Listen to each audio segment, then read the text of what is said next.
land is your land, this land is my land. From California to New York Islands, from the redwood forest to the Gulf Stream waters, this land was made for you and me. Class, as you know, today we will be giving our California history reports. Since Julia's brought a special guest for her report, we'll let her go first. Julia.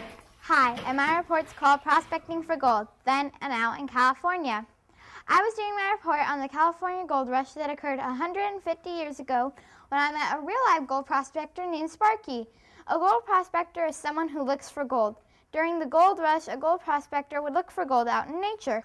They are finding it in streams, rivers, and in mountainsides. Sparky told me you don't have to go mining or painting for gold anymore. He said you can find it in your garbage cans, even at school. What? No way! There's no gold in our garbage cans. I knew you would not believe me, so I asked Sparky to come today to tell us how this is so. Hi kids, I'm Sparky. And yes, it's true that you can find gold in them there garbage cans. They don't look like this.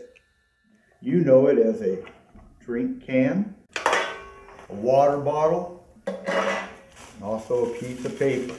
All these things and a lot of other things you all use in everyday life and throw away could be considered gold. But gold, how could that be?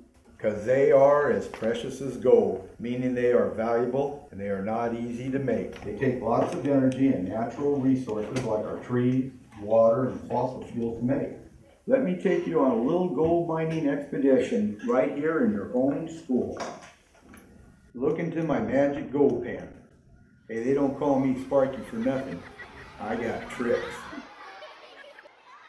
I see that everywhere today there's this stuff called packaging. It seems to come around almost every darn thing you eat, drink, and buy at the store. And it all seems to be made out of paper, metal, glass, and this newfangled stuff we didn't even have in my day, and that was plastic. When it goes into the garbage can, those big old wagons you call garbage trucks come and pick it up and take it to the landfill. It's buried forever there. And as far as I know, there aren't any prospectors digging up what some would call buried treasure. But Sparky, at our school we don't throw everything away. Some of us pack a zero-waste lunch to reduce the waste we make. I know Tony brought a zero-waste lunch today. Show Sparky, Tony. A zero-waste lunch means you can reuse, recycle, or eat everything. Well, maybe except the stuff like orange peels and banana peels, which you can put in our compost bin. And we try our best to get what we can into the recycled container so it doesn't get buried forever. Yeah! Well, let's see how that's happening. Can we look into your gold pan and see our lunchroom and our volunteer team, the Recycle Rangers? We sure can. We'll look at it there. It's almost like you got prospectors in that lunchroom, making sure that valuable stuff does not go into the landfill.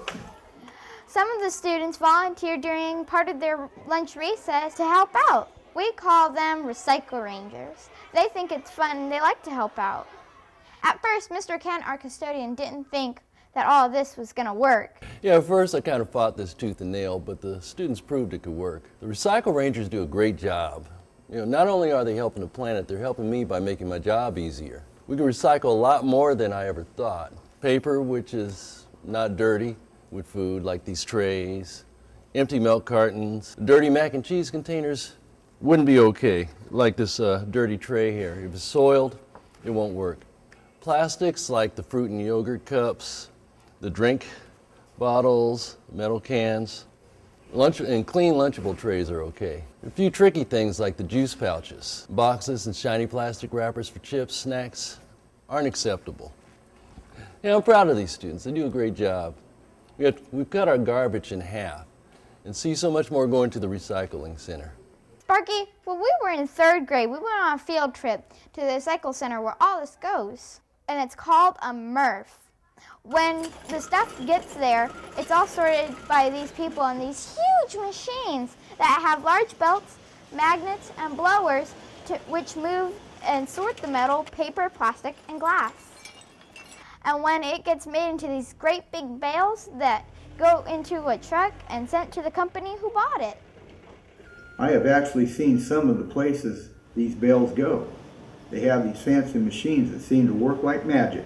These machines can take a plastic bottle and clean it, shred it, melt it, and make small fibers from it to make things like backpacks, carpet, water bottles, and even new plastic wood. Then it goes to the store and gets bought by someone like you and me. So see, that's why it's like gold. You can make something with it again, and it can be sold for money. Sparky, we call it closing the loop. I would just call it plain smart. It's keeping the gold out of the landfills, and more trees left standing in the forest, and water in the rivers, and less pollution in the air.